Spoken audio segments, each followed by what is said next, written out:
इसे एक बार आप सभी को हार्दिक स्वागत। तो यहाँ पे महाराज पृथु के यज्ञ स्थल में भगवान विष्णु का प्राकट्य हुआ है। तो हम देखते हैं कि ये जो श्लोक है ये पृथु महाराज से स्वयं भगवान कह रहे हैं, पृथु महाराज को उपदेश दे रहे हैं। तो पृथु महाराज अभी कहाँ पे है? स्कूल में, कॉलेज में, कहाँ है? यज्ञशाला में है। और भगवान किस लिए आए हैं भगवान के पास? और भगवान आए भी हैं, किसके साथ आए? इंद्र के साथ आए हैं। इंद्र के साथ क्यों आए हैं? क्योंकि पृथु महाराज और इंद्र की मित्रता कराने के लिए। और हम देखते हैं कि इंद्र से पृथु महाराज की शत्रुता क्यों हो गई, क्यों हुई? हम देखे कि घोड़ा जो है बार बार चोरी कर रहे थे। इंद्र घोड़ा बार बार चोरी कर रहे थे और यज्ञ को होने नहीं देना था। क्यों नहीं होना देना है? क्योंकि अगर यज्ञ हो गया, अगर 100 यज्ञ पूरे हो जाएंगे तो शतक पृथु कहलाएंगे। और इंद्र ऑलरेडी 100 यज्ञ कर चुके हैं। जो 100 यज्ञ का जो इंद्र ने रिकॉर्ड बनाया है, जो इंद्र का रिकॉर्ड के वजह से जो इंद्र ने स्वर्ग के राजा का जो पद पाया है, ये अगर पृथु महाराज भी ये रिकॉर्ड बना लेंगे तो इंद्र का प्रभाव, इंद्र की ख्याति, इंद्र का यश कम हो जाएगा।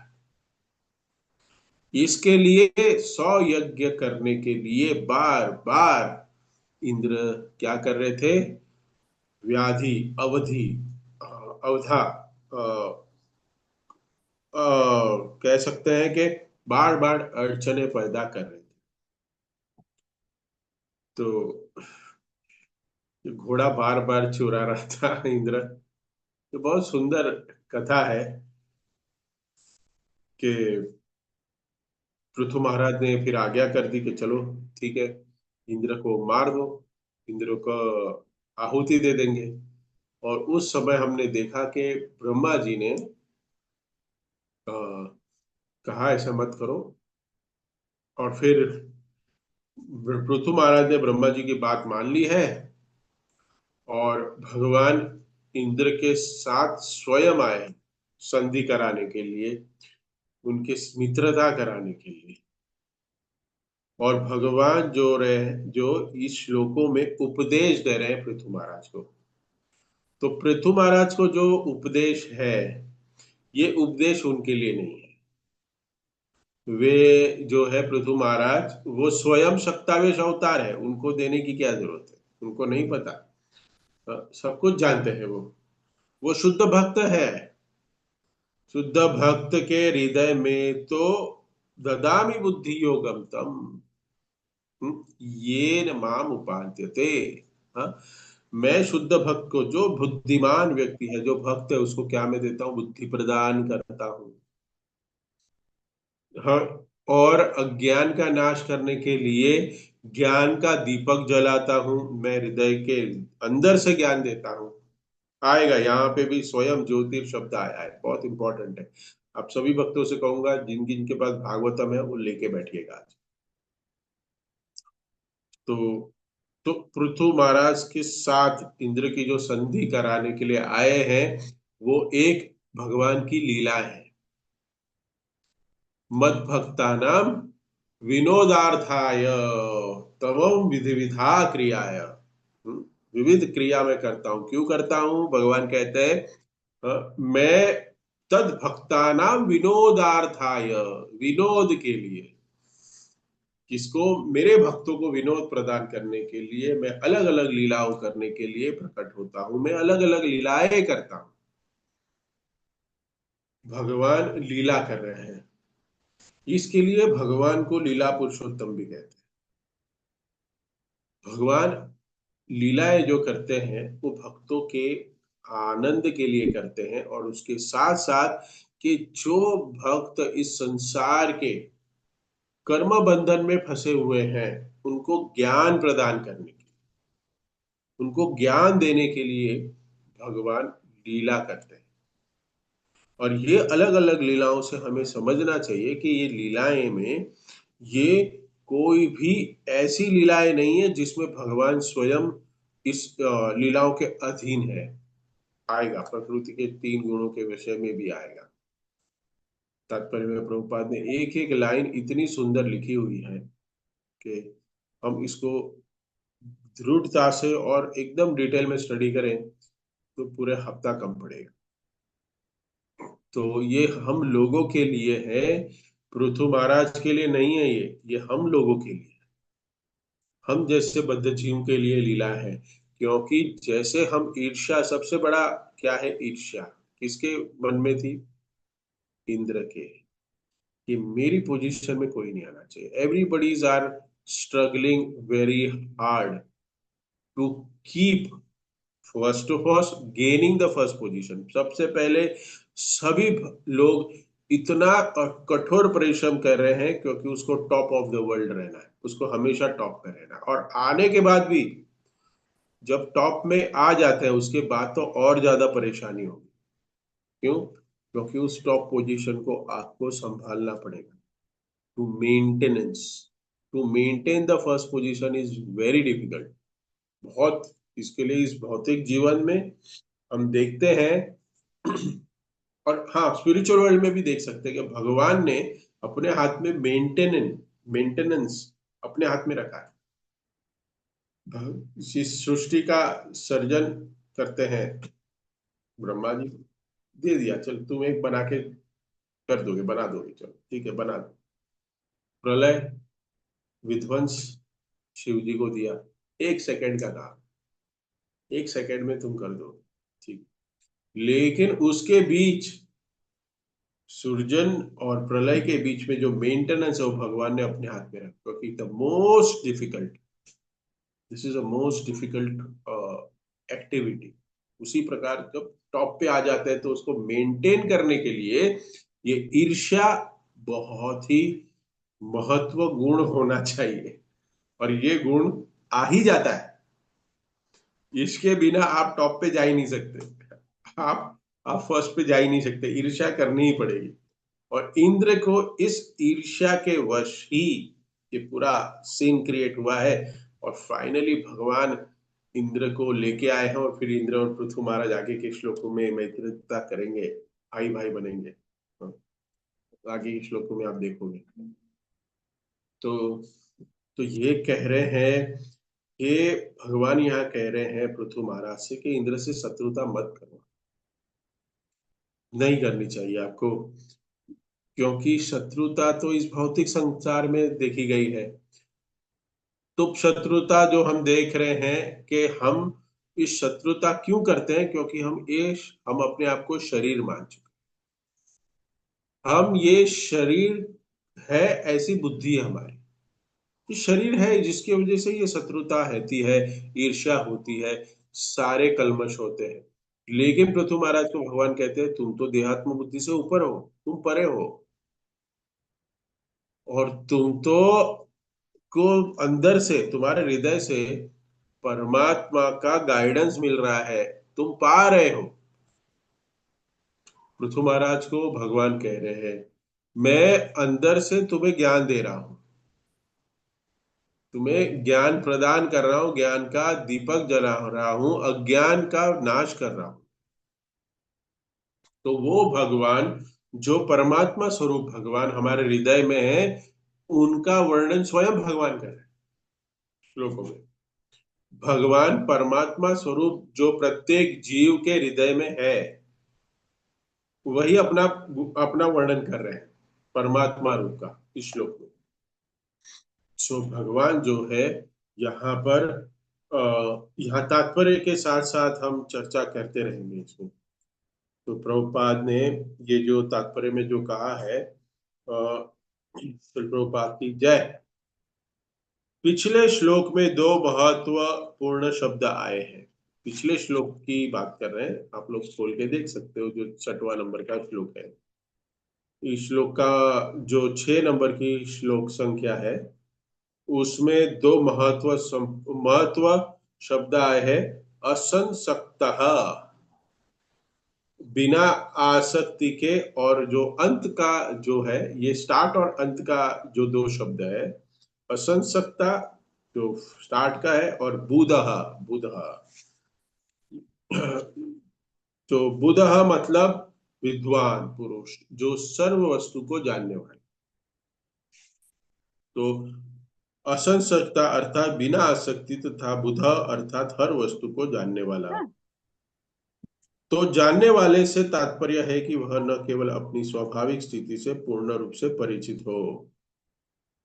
तो ये दो महत्वपूर्ण श्लोक में, ये पिछले श्लोक में महत्वपूर्ण शब्द आए हैं। असंसक्तः, बिना आसक्ति, बिना आसक्ति के, किसी भी वस्तु में आसक्ति न होनी चाहिए। ये बहुत बड़ा और सुंदर शब्द है, आसक्ति। आसक्ति मतलब हैंकरिंग, हिंदी में तो क्या कहेंगे, आसक्ति मतलब कुछ भी पाने की इच्छा, और उस वस्तु को पा लेने के बाद उसमें अपना चिंतन और मनन करते रहना। इट्स माय, ये मेरा है, ये मेरा है, जिससे मुझे आनंद प्रदान हो रहा है। उस वस्तु में जो चीज से हम, एक जो जीव है अपना संबंध बना लेता है, और उस संबंध के अंतर्गत ही अपना जीवन सर्वव्यापी, मतलब जो जीवन ही है वो सब कुछ उस वस्तु के साथ।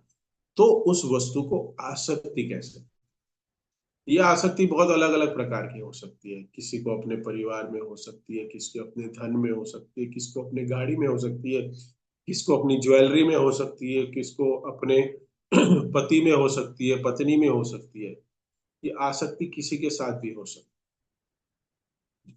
हम समझ सकते हैं कि आसक्ति मतलब जो चीज जो परमानेंट नहीं है, वो चीज से अपना संबंध, दृढ़ संबंध बनाए रखना। जो हम शरीर के छूटने के साथ वो यहीं रह जाएगी, ऐसी वस्तु को आसक्ति कहते हैं। ऐसी वस्तुओं के साथ संबंध बनाना, इसको आसक्ति कहते हैं। तो यहाँ पे यहाँ पे कह रहे हैं कि श्री विश्वनाथ चक्रवर्ती ठाकुर के अनुसार इस श्लोक में भगवान विष्णु अपने अथवा परमात्मा के संबंध में वर्णन कर रहे हैं। तो विश्वनाथ चक्रवर्ती ठाकुर हमारे बहुत बड़े आचार्य हुए। कल मैं एक लेक्चर सुन रहा था, विनोद ठाकुर सच्चिदानंद विग्रह, हमारे सिक्स गोस्वामी, उनका कल तिरुभाव दिवस था। आप सभी भक्तों ने उनका तिरुभाव मनाया होगा अपनी अपनी क्षमता के अनुसार। लेकिन भक्ति विनोद ठाकुर के जीवन में, और ये जो विश्वनाथ चक्रवर्ती ठाकुर हम जानते हैं कि प्रभुपाद ने भी अपने इस जो तात्पर्य है, वो विश्वनाथ चक्रवर्ती ठाकुर और एक बलदेव विद्याभूषण, उनकी टीकाओं में से, उनके ग्रंथ को पढ़ के ये हमें सारे प्रभुपाद भक्ति वेदांत तात्पर्य दिए। तो देखा गया है कि जब जब प्रचार का माध्यम, प्रचार जब कम होता है ना, प्रचार नहीं करते हैं अपने धर्म का, सनातन धर्म का प्रचार नहीं होता है, तब तब अपसिद्धांत बहुत सारे बढ़ जाते हैं। अपसिद्धांत, अपसिद्धांत मतलब हम कह सकते हैं कि जो भी अनऑथोराइज्ड या स्वयं स्फुरित ऐसे कोई गुरु हो सकते हैं जो अपनी फिलॉसफी बना के भक्ति करने के लिए सिखाते हैं। अपसिद्धांत, अपसिद्धांत इसको कहते हैं।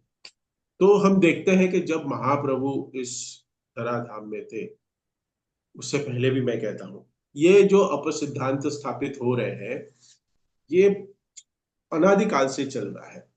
इसलिए भगवान अपनी भगवत गीता में भी कहते हैं, भगवान भगवत गीता में कहते हैं, यदा यदा ही धर्म से ज्ञानेर भवति भारत अभ्युत्थानम धर्मस्य आत्मसंज्ञान्यहम्।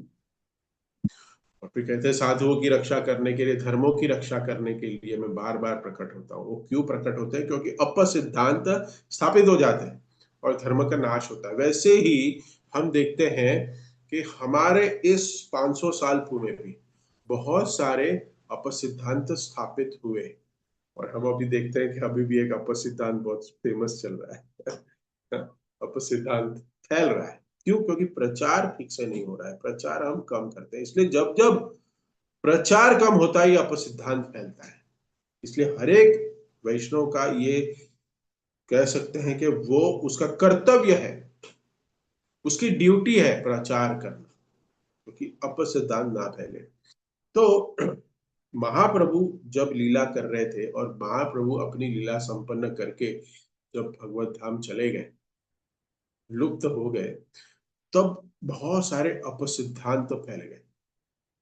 औल बाउल, शक्ति भक्ति, बाद में दारवेश, गौरांग नागरी, ऐसे अलग अलग अपसिद्धांत के फिलॉसफी है। इसके अंदर हम नहीं जाएंगे, लेकिन आपको पता होना चाहिए आउल बाउल, शक्ति बाकी। तो ये शक्ति शकी बाकी ये जो है वो है कि तभी ऐसे देखा होगा आपने, अभी भी ब्रज में देखा होगा, एक व्यक्ति है, पुरुष है, वो गोपियों के वस्त्र धारण करता है और वो अपने आप को सखी बताता है और अपना जीवन भी ऐसे ही बिताता है सखी के रूप में। और फिर वो ऐसा समझता है अपने आप को, मैं भगवान श्री कृष्ण की सखी हूँ, और वैसे ही जीवन अपना जीता है। और फिर अंत में वो क्या हो जाएगा, भगवान की एक सखी बन के वो भगवान की सेवा करने लगेगा। इसको साकी बाकी कहा, लेकिन ये अपसिद्धांत है, ऐसे कोई सिद्धांत है नहीं। इसने प्रभुपाद ने, भक्ति विनोद ठाकुर ने, सबने खंडन किया है। दारवेश, गौरांग नागरी, तो ऐसे ऐसे अपसिद्धांत है जो जो जो हमारे वैष्णव संप्रदाय में चलते आए। तो ये जब महाप्रभु लुप्त है, और ऐसे हम देखते हैं कि महाप्रभु के आने के पहले भी लुप्त हुआ था। इसके लिए अद्वैताचार्य ने भगवान को प्रकट होने के लिए क्या, क्योंकि मायावाद बहुत बढ़ रहा था और भगवान श्री कृष्ण की जो पूजा है, भगवान की जो भक्ति है, वो कर्म कांड बहुत बढ़ रहा था। भक्ति को विशेष प्रदान नहीं दे पा रहे थे, परिणाम को विशेष प्रदान नहीं दे रहे थे, सब कुछ कर्म कांड ही समझ चुके थे सब लोग। तो इसके लिए भगवान अद्वैताचार्य ने भगवान को बुला, भगवान का आह्वान किया और चैतन्य महाप्रभु ने वापस इसका खंडन किया और फिर भक्ति का स्थापना की। तो वैसे जब भगवान लुप्त हुए, चैतन्य महाप्रभु लुप्त हुए, उसके बाद ये सारे अपसिद्धांत वापस प्रकट हुए और उसको खंडन करने के लिए हमारे आचार्य हमारे पास आए। और 6 गोस्वामियों भी जो थे, वो भी जब चले गए अपना जीवन, अपनी भक्ति समाप्त करके हमें शिक्षाएं देके, उसके बाद ये जो धरोहर है, भक्ति नरोत्तम दास ठाकुर, श्यामानंद पंडित और श्रीवास आचार्य ने इसको धरोहर को संभाला और प्रचार और किया, प्रचार मार्ग किया जब ये 6 गोस्वामी चले गए। और उसके बाद जब ये श्रीनिवास आचार्य और श्यामानंद पंडित और हम देखते हैं नरोत्तम दास ठाकुर, ये भी अपना जब स्वशरीर छोड़ दिए और लीलाएं संपन्न करके भगवत धाम गए, उसके बाद विश्वनाथ चक्रवर्ती ठाकुर और बलदेव विद्याभूषण ने यह धरोहर संभाली, प्रचार उन्होंने, और उन्होंने वापस ये अपसिद्धांतों का खंडन किया। इसलिए यहाँ आ रहा है कि चक्रवर्ती विश्वनाथ चक्रवर्ती ठाकुर के अनुसार इस श्लोक के भगवान विष्णु अपने अथवा परमात्मा के संबंध में वर्णन कर रहे हैं। तो प्रभुपाद ने विश्वनाथ चक्रवर्ती ठाकुर और बलदेव विद्याभूषण की टीकाओं का आधार लिया और भक्तिवेदांत तात्पर्य लिखे। हम भगवत गीता के स्टार्ट में भी देखते हैं कि उन्होंने बलदेव विद्याभूषण का भी नाम दिया है अपने बुक में, भगवत गीता में। और जैसे विश्वनाथ चक्रवर्ती ठाकुर और बलदेव विद्याभूषण भी लुप्त हो गए, अपनी लीलाओं को समाप्त किए और भगवत धाम चले गए, उसके बाद और 3 आचार्य आए जिन्होंने इस अपसिद्धांत का खंडन करने के लिए बहुत जोर शोर से प्रचार किया। और वो 3 कौन है? एक है भक्ति विनोद ठाकुर, भक्ति सिद्धांत सरस्वती ठाकुर और जगत गुरु एसी भक्ति वेदांत स्वामी श्रील प्रभुपाद। ये 3 आचार्य हमारे पास और आए जिन्होंने हमें इस अपसिद्धांत से बचने के लिए और हमें सही पथ पे चलने के लिए हमें राह दिखाई, हमें हमें हमें Bhagavad Gita Bhagavatam as it is. तो ये प्रभुपाद जो है, विश्वनाथ चक्रवर्ती ठाकुर ने जो श्रीमद् भागवत की व्याख्या की है, हाँ, ये बहुत बड़े टीकाकार थे और उसी के तात्पर्य का आधार लेते हुए प्रभुपाद ने अपने तात्पर्य लिखे हैं, ये इसलिए वर्णन कर रहे हैं। इसलिए प्रभुपाद के बहुत सारे तात्पर्य में आप नाम देखोगे विश्वनाथ चक्रवर्ती ठाकुर, प्रभुपाद ने भी उनको श्रेय दिया है ये। तो अपने ही, तो यहाँ पे क्या कह रहे हैं कि परमात्मा के संबंध का वर्णन कर रहे हैं, भगवान विष्णु अपने अथवा परमात्मा के संबंध का वर्णन कर रहे हैं। परमात्मा सदैव देहधारी आत्मा से तथा भौतिक जगत से भी भिन्न है, अतः उन्हें पर कहा गया है। तो इस श्लोक में भी पर शब्द है, देखिए पर शब्द है इस श्लोक, अगर आप निकालेंगे तो पर पर पर, इस श्लोक में पर है अंत पर, तो पर का क्या है कि ये दिव्य है। पर मतलब भगवान को भी कहते हैं पूर्ण पुरुषोत्तम भगवान। हाँ, पूर्ण पुरुषोत्तम भगवान यहाँ कहा गया है। एक, एक का अर्थ एक है।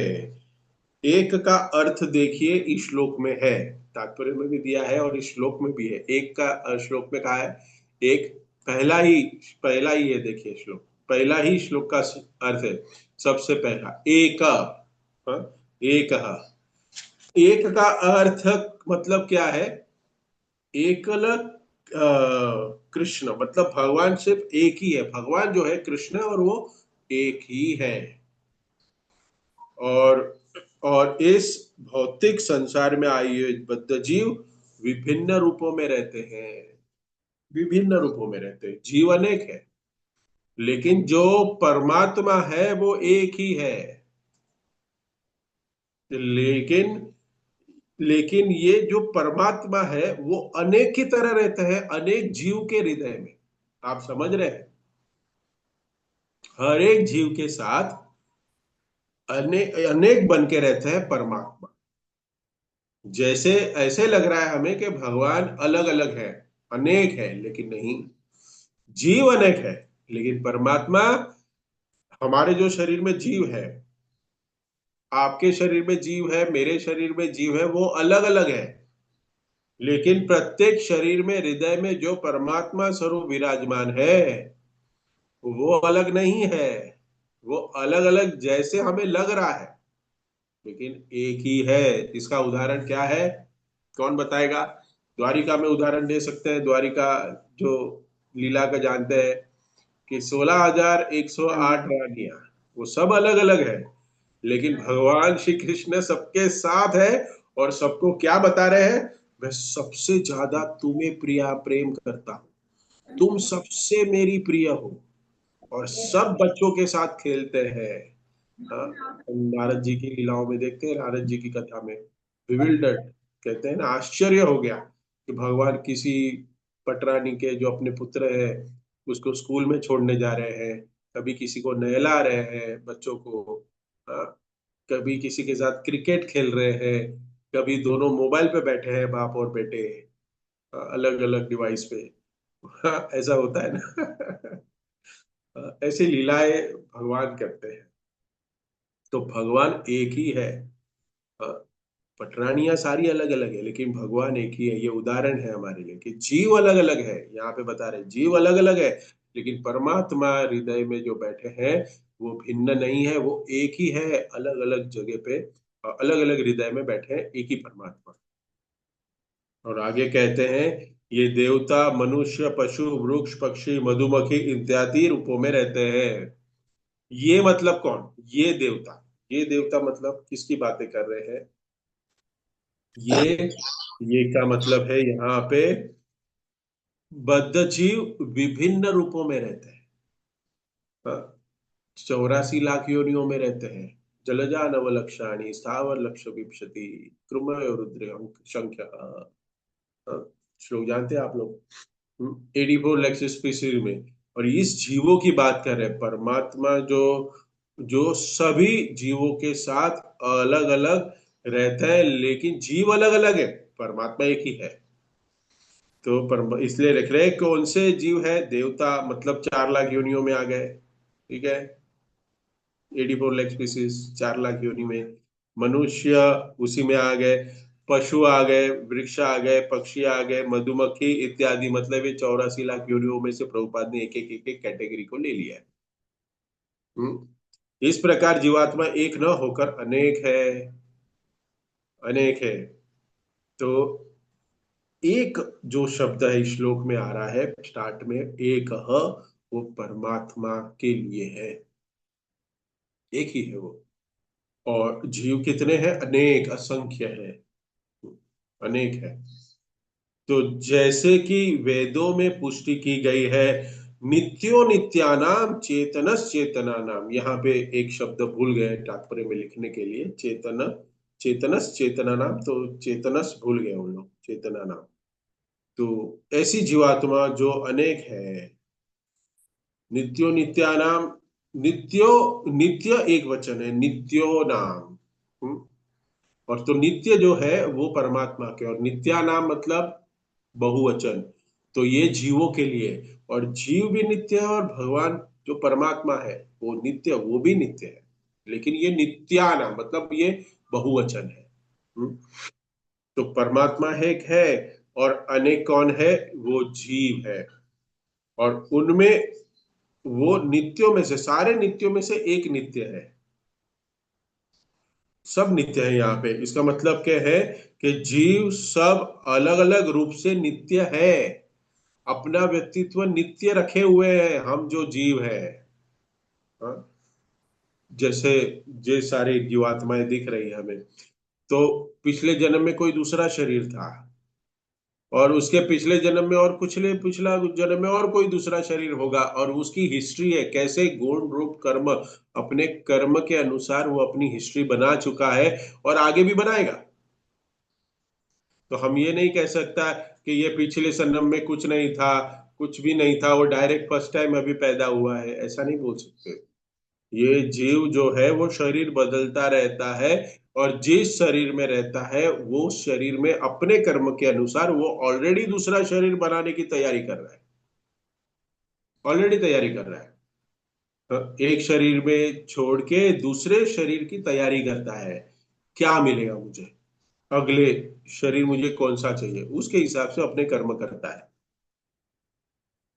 तो कोई भी जीव जो है वो दूसरे जीव से मिला जुला नहीं है, और कोई भी जीव परमात्मा से भी नहीं मिलता। एक फिलोसॉफी है, परमात्मा से मिलना है, हमें परमात्मा से मिलना है, विलीन हो जाना है। नित्यो नित्यानाम का मतलब है कि प्रत्येक जीव अपने अपने अपने नित्य रूप में है, प्रत्येक जीव, प्रत्येक जीव है अपने नित्य रूप में। ना किसी जीव से मिलके एक हो जाएगा, ना किसी परमात्मा से मिलके एक हो जाएगा। ये क्लियर हो गया यहाँ पे। जो ये मायावादी सिद्धांत है वो गलत सिद्धांत है, आप सिद्धांत। हम्म। तो नित्यानाम चेतन चेतना नाम, तो एक परमात्मा चेतन है, और चेतना नाम बहुवचन में है, जितने जीव है वो भी चेतन है। तो एक चेतन वो है, भगवान है, और जितने जीव है वो भी चेतन है, अनेक है, नित्यानाम। तो आई होप ये आप लोग समझ गए। प्रश्न उठ सकता है, तो अगर भगवान को भी नित्य कहा गया है, हम भी नित्य है, भगवान को चेतन कहा गया है, हम भी चेतन, हमें भी कहा गया है, तो भगवान और हम में क्या अंतर है? तो इसमें जो फिलोसॉफी चैतन्य महाप्रभु ने स्थापित की है, जो है, हम कहते हैं इसको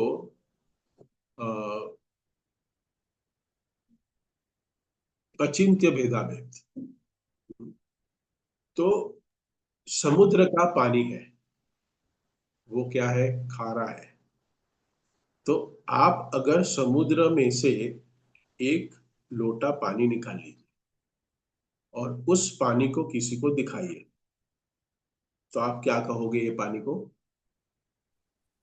समुद्र का पानी, आप ये कहोगे समुद्र का पानी। तो उस समुद्र के पानी में, उस समुद्र के पानी की गुण है, उसमें सारे गुण है वो, क्योंकि पानी कहाँ से लाया आप समुद्र से। लेकिन समुद्र इतना विशाल है, उसकी जो लक्षण है, उसके जो लक्षण है, उसके अनुरूप इसके अंदर बहुत कम मात्रा में वो गुण बनता है। सॉल्ट है, लेकिन ज्यादा सॉल्ट किसके पास है? समुद्र। विभु है वो, इतना अनगिनत बड़ा विशाल है, लेकिन लोटे का पानी वो थोड़ा सा है। सो वैसे ही जीव और परमात्मा, तो एक निकाला हुआ, एक लोटे में निकाला हुआ पानी, और समुद्र, तो परमात्मा और वो आत्मा, दोनों का कंपैरिजन नहीं कर सकते। कोई कहे समुद्र का पानी लेके आके हमारे घर में रखे और सबको इनवाइट करे कि आइए समुद्र मेरे घर में है, देखने के लिए, पूजा करने के लिए, तो आप कर सकते हैं ऐसा? नहीं, नहीं हो सकता ये पॉसिबल ही नहीं है। हाँ, ये मूर्खता हो जाएगी। कोई कहेगा कहाँ है समुद्र? तो नहीं, इसमें गुण तो है, लेकिन वो बहुत ही माइन्यूट है, वो ना के बराबर है। हम्म, तो ये जो भौतिक तो ये जो भौतिक संसार में जो जीव फंसे हुए हैं, और ये इस तत्व को नहीं जानते, जो मायावादी है। तो इस श्लोक में भी और एक बताया गया है, जो शब्द है शुद्ध, एकह शुद्ध। प्रभुपाद क्या बता रहे हैं इसमें, यहाँ पे शुद्ध नहीं होती, और संसार में बंधी हुई है, शुद्ध नहीं होती है, जीवात्माएं अनेक है। हाँ, और जो भौतिक संसार में बंधे हुए वो शुद्ध नहीं है, अशुद्ध है। तो शुद्ध शब्द सिर्फ और सिर्फ परमात्मा के लिए, जीवात्मा के लिए नहीं है। जीवात्माएं इस संसार में गिरी है, वो आएगा आगे। क्यों नहीं होते, अभी प्रश्न का उत्तर मिलेगा हमें कि ये शुद्ध क्यों नहीं है, क्योंकि भौतिक संसार में बंधे हुए हैं, और गुणों के द्वारा ये प्रभावित है। ये जीव जो है प्रभावित है तीन गुणों के द्वारा। जीवात्मा के साथ परमात्मा रहते हैं, लेकिन वो शुद्ध है, वो कभी बंधे हुए नहीं है जीवात्मा। ये प्रकृति के तीन गुणों के अंतर्गत भगवान नहीं है। जीवात्मा इस शरीर के अंदर बंधा हुआ है, इसलिए अशुद्ध है। तो आगे कहते हैं, किंतु पूर्ण पुरुषोत्तम भगवान शुद्ध और अनासक्त होते हैं। भौतिक देह से ढके होने के कारण जीवात्मा स्वयं तेजोमय नहीं होते। स्वयं ज्योतिर, यहाँ पे एक शब्द आया है, एक हमने शुद्ध, एक शुद्ध का हमने अर्थ सुना, अभी स्वयं ज्योति, स्वयं ज्योति, अपना ज्ञान स्वयं अपने से आ रहा है, स्वयं आ रहा है परमात्मा के पास से। तो प्रभुपाद यहाँ लिख रहे हैं कि जीवात्माएं स्वयं तेजमय नहीं होते, जबकि परमात्मा स्वयं तेजोमय होते हैं। परमात्मा स्वयं तेज है, उनको किसी से ज्ञान प्राप्त करने की जरूरत नहीं है, अपने आप से ज्ञान आता है उनको। लेकिन जीवात्मा को प्रकाश लाभ करना है, प्रकाश प्राप्त करना है, तो हमें शास्त्र से ज्ञान लेना पड़ता है, साधु से, आचार्य से। हमें स्वयं से नहीं समझता, इतने हमारे पास साधु है, हमारे पास यूट्यूब के लेक्चर्स है, सोशल मीडिया है, गुरु है, बुक्स है प्रभुपाद की, फिर भी ज्ञान नहीं आता हमारे पास। फिर भी ज्ञान नहीं आ रहा हमें। लेकिन भगवान को स्वयं ज्ञान स्फुरित है, ज्ञान अपना स्वयं ज्योतिर, कि भगवान को ये ज्ञान लेने के लिए कोई कॉलेज में जाने की जरूरत नहीं है, कोई भी इंस्टीट्यूट में जाने की जरूरत नहीं है। भगवान को ये ज्ञान स्फुरित है, और हमें इस ज्ञान को हमें ग्रहण करने के लिए अलग अलग माध्यम के पास जाना पड़ता है, गुरु के पास जाना पड़ता है इस ज्ञान को लेने के लिए।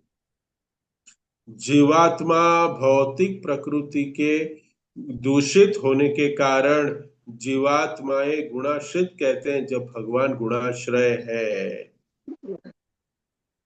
सॉरी, जबकि परमात्मा भौतिक गुणों पर निर्भर न होने के कारण निर्गुण कहलाते हैं। अगला शब्द क्या है ज्योतिर के बाद? निर्गुण, निर्गुणो। तो परमात्मा निर्गुण है। प्रभुपाद बताते हैं कि जीवात्मा सगुण है। सगुण मतलब भौतिक प्रकृति के गुणों से दूषित, सगुण, गुणों से बंधे हैं, गुणों के आश्रित है। और परमात्मा निर्गुण है, भौतिक गुणों से बंधे नहीं है। यहाँ पे बता रहे हैं निर्गुण है वो। तो ये परमात्मा के लिए। और जब भौतिक प्रकृति के गुणों से दूषित होने के कारण जीवात्माएं गुणाश्रित है, जबकि भगवान गुणाश्रय है। और आगे देखो गुणाश्रय भी शब्द आया, देखो प्रभुपाद ने, मैंने ये तात्पर्य पहले ही नहीं पढ़ा, हर बार की प्रैक्टिस है हमारी, लेकिन प्रभुपाद ने तात्पर्य आज तक कभी इतना नहीं दिया है। एक एक शब्द के बारे में प्रभुपाद ने लाइन में सब लिखा है, एक एक शब्द। हाँ, तो नहीं तो हमें वापस तात्पर्य पढ़ना पड़ता है, इसलिए मैंने थोड़ा समय बचा लिया, इसलिए साथ साथ में पढ़ रहे हैं हम लोग। तो देखिए एक एक शब्द के विषय में प्रभुपाद ने तात्पर्य में इन डिटेल में बताया, समझा है। गुणों का आश्रय है, भगवान क्या है, गुणों पे नियंत्रण करने वाला है। परमात्मा है वो तीन गुणों पे नियंत्रण करते हैं। हाँ, गुणों के आश्रय है, लेकिन जीवात्मा गुणों से बंधा हुआ है, गुणों पे आश्रित है, गुणों के अधीन है। हम्म, वो तीन गुण के अधीन है, और भगवान उस तीन गुणों को कंट्रोल करने वाले हैं, जो परमात्मा अपने हृदय में बैठे। ये जो तीन गुण क्या है? आप लोग जानते हो, चैट में लिख के बता दो। हम्म, नियंत्रण में तीन गुण नहीं होते, लेकिन जीवात्माएं गुणाश्रिता है, गुणों के आश्रय में है। बद्ध जीव की दृष्टि भौतिक कलमश से ढकी रहती है, अतः वह अपने कर्मों के कारण को तथा अपने विगत जीवन को नहीं देख सकता। किंतु भगवान भौतिक देह से प्रच्छन्न होने के कारण जीवात्मा से समस्त कार्यों के साक्षी है। तो साक्षी शब्द प्रभुपाद ने श्लोक में आया है, तो इस साक्षी के विषय में भी बता रहे हैं। भगवान हमारे हृदय में बैठ के साक्षी है, सिर्फ साक्षी देते हैं। कोई कहेगा फिर हमें अच्छा बुरा क्यों कराते हैं? भगवान भगवान को वहां सिर्फ बैठ के भगवान सिर्फ अपना डेटा बनाते हैं, तेरे को जो करना है कर, यू वांटेड, तुम्हें जो करना है कर, मेरा सिर्फ काम है लिखना, तुम्हारा कर्म लिखने। मैं तुम्हें प्रेरणा तब दूंगा जब तुम मेरे पास पूछने आओगे, तुम मेरे पे आश्रित रहोगे। हमारी बुद्धि जो है वो भौतिक कलमश से ढकी है। हम्म, तो ये जो भौतिक कलमश से जो ढकी है, इसलिए वो अपने कर्मों के कारण अपने विगत जीवन को नहीं देख सकता। तो यहाँ पे अनावृता, सर्वगो अनावृता साक्षी के प्रत्येक देह में जीवात्मा के हृदय में भगवान बैठ के, सर्व को सभी जीवात्माओं में बैठ के भगवान परमात्मा स्वरूप में साक्षी दे रहे हैं, किसके? अपने कर्मों के। जो हम कर्म कर रहे हैं भगवान को सब पता है। और हम कहते हैं कि प्रभु जी, मैंने इतने अच्छे कार्य किए, इतने सालों से भक्ति कर रही हूं, फिर भी मेरे साथ बुरा हो रहा है। अरे भाई, तुमने शरीर बदल दिया है, गए जन्म में क्या किया है तुमको पता है? अरे 10 साल पहले के हम नहीं जान सकते, शरीर बदल रहा है बार बार। हाँ, हम भूलने की हमारी हमारी गुण है, हमारा भूलना। क्या गुण है ना हमारा, भूल जाना हमारा गुण है, वो भूल जाना। हम भूल रहे हैं बार बार, फिर भी हम कहते हैं कि ये दोष मुझे क्यों मिल रहा है, मैं तो इतना अच्छा व्यक्ति हूँ, मैं तो 4 नियम पालन कर रहा हूँ, जप कर रहा हूँ, सेवा कर रहा हूँ। अरे बाबा, तुम्हें नहीं पता, तुमने शरीर बदल दिया, शरीर बदलने से तुम भूल गए। भगवान तो वही है, वही बता रहे हैं, सर्वगता परमात्मा की जो विशेषता है कि सभी देहों में जाके भगवान हमारे कर्मों की साक्षी दे रहे हैं। सर्वगता सर्वगहा, ये जीवात्मा परमात्मा दोनों के लिए। तो इसके बाद अनावृता, अनावृता, तो ये क्या है उसका मतलब? वो ढके नहीं है। प्रभुपाद कह रहे हैं कि जो प्रभुपाद कह रहे हैं कि जिसकी स्थिति भौतिक कलमश से ढकी रहती है, अतः वह अपने कर्मों के कारण को नहीं देख सकता, और अपने विगत जीवन को भी नहीं देख सकता जो ढका हुआ है। तो ये जो जीवात्मा है, जो हम चर्चा कर चुके, जो इस समय कर्म कर चुका है, उसका कारण नहीं समझ सकता, उसने क्या कर्म किए, उसकी स्थिति अभी क्यों आई है, उसको नहीं पता, लेकिन भगवान को पता है।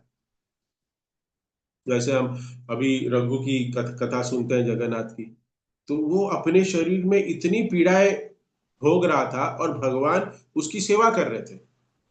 भगवान उसकी सेवा कर रहे, तो भगवान को कहते हैं कि भगवान आप में तो ये पूरी शक्ति है कि मेरे शरीर को आप ठीक कर सकते हो।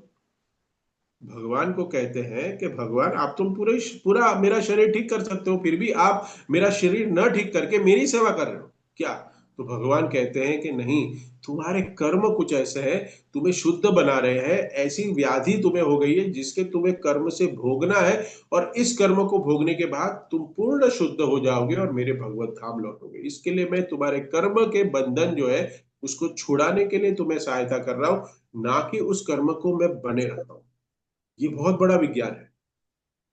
जो भी मैं लास्ट लेक्चर में बता रहा था कि अगर भक्त के जीवन में अगर कठिनाइयां है तो उसको हमेशा खुश रहना चाहिए, उसको हमेशा आनंद में रहना चाहिए, क्योंकि अगर हमारे पास कठिनाइयां आ रही है कुछ जीवन में, हम दुख का अनुभव कर रहे हैं, तो ये समझना चाहिए कुछ बड़ी बीमारी आई है हमारे पास, कुछ बड़ा बड़ा हमें नुकसान हो रहा है हमारे जीवन में, तो समझना चाहिए कि ये मेरे कर्म कट रहे हैं जिससे मैं शुद्ध बन रहा हूं।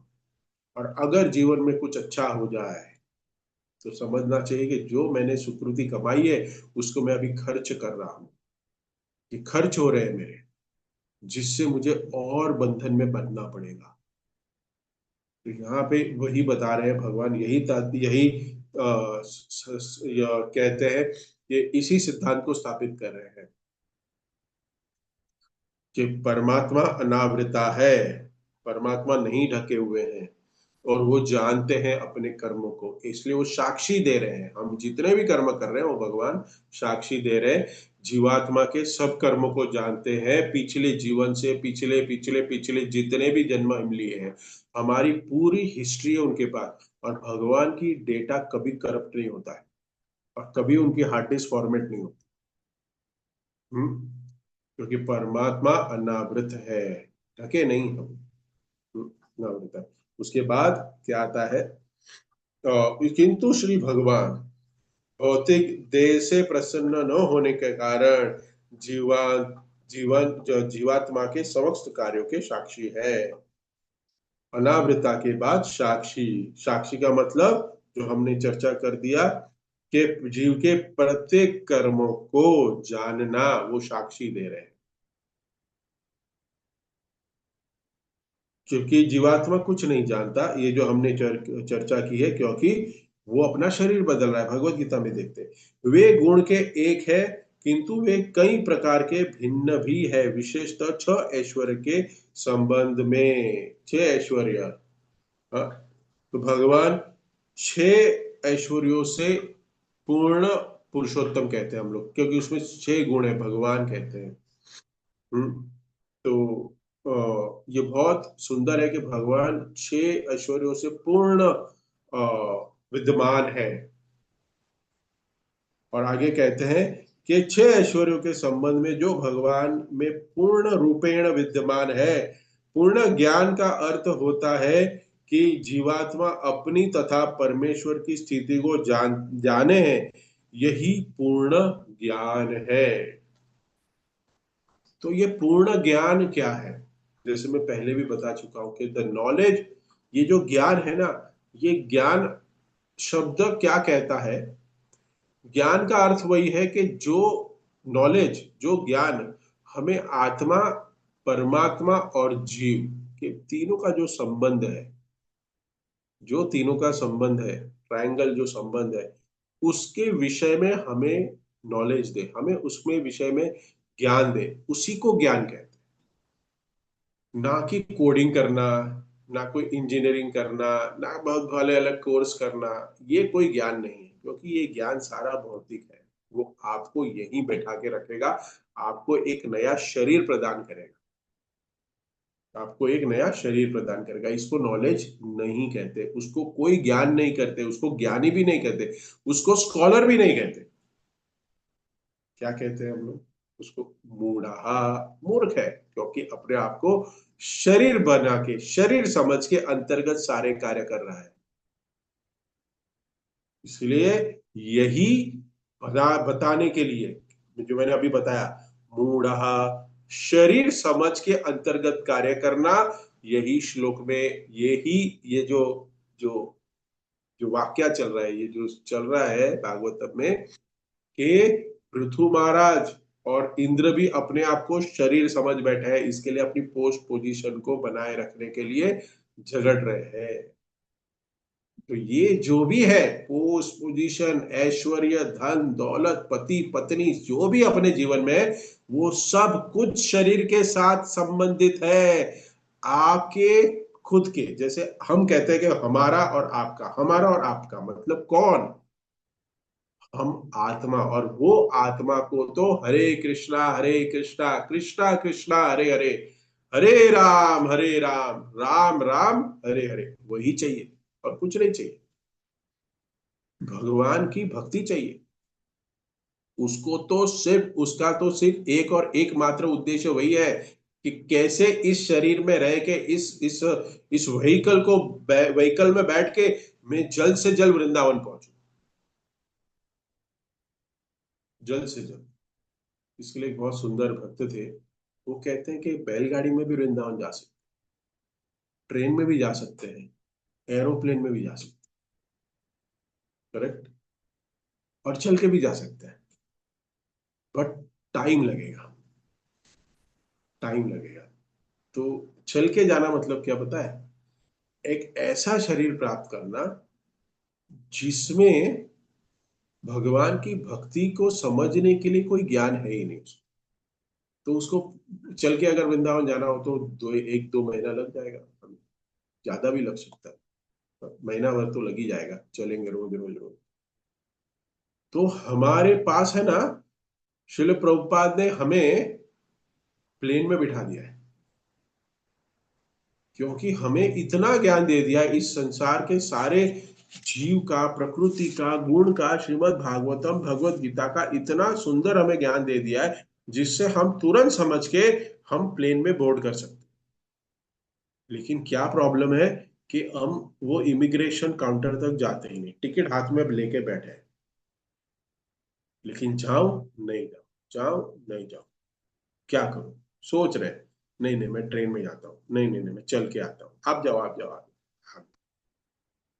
तो हम सबको इस ज्ञान को लेना है।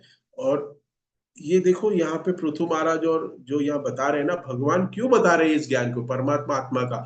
क्योंकि ये दो झगड़ रहे, शरीर के आधार पर झगड़ रहे ना, इसके लिए यहाँ भगवान उपदेश दे रहे हैं। और भगवान अपने अवतार को उपदेश दे रहे हैं, 27 अवतार को उपदेश दे रहे हैं।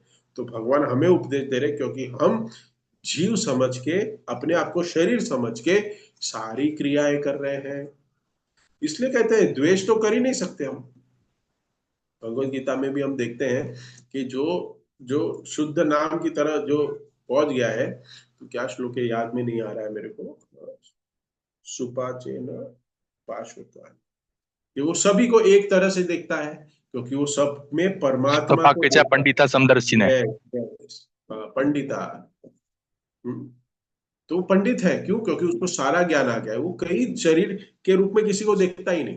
वो सुअर को, पंछी को, पक्षी को, गाय को, सबको एक नजर से देखता है, क्योंकि इसमें परमात्मा विराजमान है, और ये नित्य, ये भगवान का सेवक है, सेवक था लेकिन उस शरीर में है, इसके लिए उसकी चेतना दूषित हो गई है। इसी से वैर नहीं करना। तो यहीं पे बता रहे हैं कि हमें इंद्र के जैसे वैर नहीं करना है, और हमें आत्मा के स्तर पे कार्य करते रहने हैं। और जो आत्मा का कार्य है वो है भगवान की भक्ति एक में, और कुछ नहीं। और उसी करने के लिए हम हर रोज सुबह इसको याद करने के लिए रिवीजन कर रहे हैं। हर रोज श्रीमद् भागवतम का क्या है, ये भागवतम हम हर रोज नित्यम भागवत सेवया, क्योंकि अभी आने वाले कुछ घंटों में 16 घंटे और जाएंगे, उस 16 घंटे में बहुत माया काम करेगी हम पे, और हम भूल जाएंगे कि हम भगवान के सेवक हैं। हमारा कर्तव्य भगवान की सेवा करना है, भगवान की भक्ति करना है। इसके लिए भगवान ने कहा, प्रभुपाद ने कहा, every day you should remember this, every day you should remember this by understanding Shrimad Bhagavatam. Thank you. इसी के साथ इस सेशन को यहाँ विराम देते हैं। किसी भक्त का कोई कमेंट, टिप्पणी, प्रश्न है, करेक्शन है, पूछ सकते हैं, कर सकते हैं। We can go for the next session. Hare Krishna.